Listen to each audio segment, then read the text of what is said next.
আসসালামু আলাইকুম everyone, হারকিরাস YouTube channel থেকে আপনাদের সবাইকে স্বাগতম। বন্ধুরা, আজকে একটি নতুন ভিডিও নিয়ে হাজির হয়েছি। আজকের ভিডিওতে আলোচনা করব যে আপনার প্রাইমারি সরকারি শিক্ষক পদে কবে নতুন সার্কুলার প্রকাশিত হতে পারে সে বিষয়ে আলোচনা করব এবং আলোচনা করব কতগুলো পদ আপনারা নেবে এবং আপনাদের এই মুহূর্তে করে নাকি সে বিষয়ে। তো বন্ধুরা, আপনারা ধৈর্য সহকারে ভিডিওটি দেখতে থাকুন। তাহলে আমি যে ফর্মুলাগুলো বলবো, যদি আপনারা এই ফর্মুলা চলতে পারেন, আশাবাদী আপনি নেক্সট আপনার প্রাইমারি সরকারি শিক্ষক নিয়োগে আপনি উত্তীর্ণ হতে পারবেন এবং একটি চাকরি পেতে পারেন। তো চলুন ভিডিওটি শুরু করা যাক। তার আগে বলে রাখি, আমার এই চ্যানেলে মূলত সরকারি চাকরি রিলেটেড সমস্ত ইনফরমেশন দেওয়া হয়ে থাকে। আপনি যদি আমার চ্যানেলে নতুন হয়ে থাকেন, চ্যানেলটি অবশ্যই সাবস্ক্রাইব করে রাখবেন যাতে পরবর্তী ভিডিও আপনি খুব সহজে পেতে পারেন। তো চলুন ভিডিওটি শুরু করা যাক। দেখুন, প্রাইমারি যে নতুন যে সার্কুলার, সেই সার্কুলারটি প্রকাশিত হওয়ার সম্ভাবনা ডেট রয়েছে আপনার আগস্টে বা সেপ্টেম্বরে আপনার নতুন যে একটি সার্কুলার প্রকাশিত হবে। এবং প্রশ্ন হচ্ছে এখানে কতগুলো সার্কুলার, মানে কতগুলো পদে আপনার সার্কুলার হওয়ার সম্ভাবনা রয়েছে। তো এখানে আপনি যদি করতে চান, আশাবাদী যে আপনার 10 থেকে 12,000 প্লাস কিন্তু এখন এই মুহূর্তে ভ্যাকান্সি ফাঁকা রয়েছে। এরপরে আপনার 30,000 মানে প্রধান শিক্ষকের যে একটি পদ, এটা কিন্তু পদোন্নতির মাধ্যমে প্রধান শিক্ষককে নিযুক্ত করা হবে। তো পদোন্নতির মাধ্যমে যদি আপনার নিযুক্ত করা হয়, তাহলে কিন্তু আপনার 30,000 পদ কিন্তু আপনার অলরেডি ফাঁকা হয়ে যাচ্ছে। তো এখানে 30,000, এখানে 12,000, আপনার হচ্ছে 42,000 আরো কিছু পদ ফাঁকা, এভারেজ 44 থেকে 45,000 মতো একটি মানে ভ্যাকান্সি ফাঁকা হবে।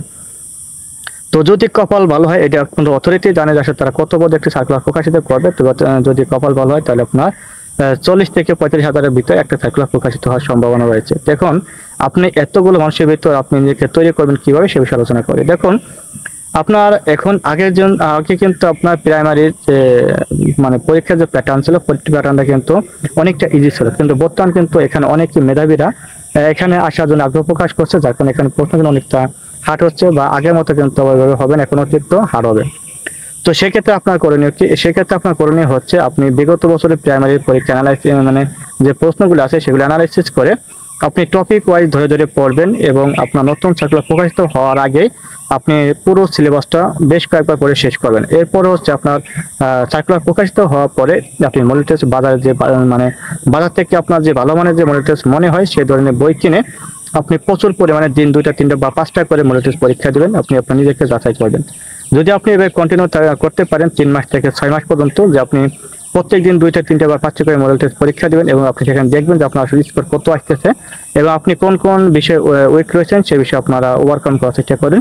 এইভাবে যদি আপনি 3 থেকে 6টা মাস ভালোভাবে পড়াশোনা করে আগাইতে পারেন, তাহলে আশাবাদী যে আপনার প্রাইমারি সরকারি শিক্ষক হতে কোনো সমস্যা হবে না, আপনারা সহজে প্রাইমারি শিক্ষক পদে নিযুক্ত হতে পারবেন। তো বন্ধুরা, এই হচ্ছে আর আপনার নতুন সার্কুলার আসার আগে আপনার নিজেকে যাচাই করতে থাকুন, নিজেকে প্রস্তুতি করুন, যাতে আপনার পরবর্তী মানে এখন কিন্তু প্রতিদ্বন্দ্বী অনেক বা অনেক আবেদন করবে, সে অনেক মানুষের ভিতর আপনি নিজেকে টিকে রাখতে হলে এখনই প্রস্তুতি নিয়ে এখনই পড়াশোনা শুরু করুন। তো বন্ধু, আজকে ভিডিও পর্যন্ত সবাই ভালো থাকবেন, সুস্থ থাকবেন। আসসালামু আলাইকুম।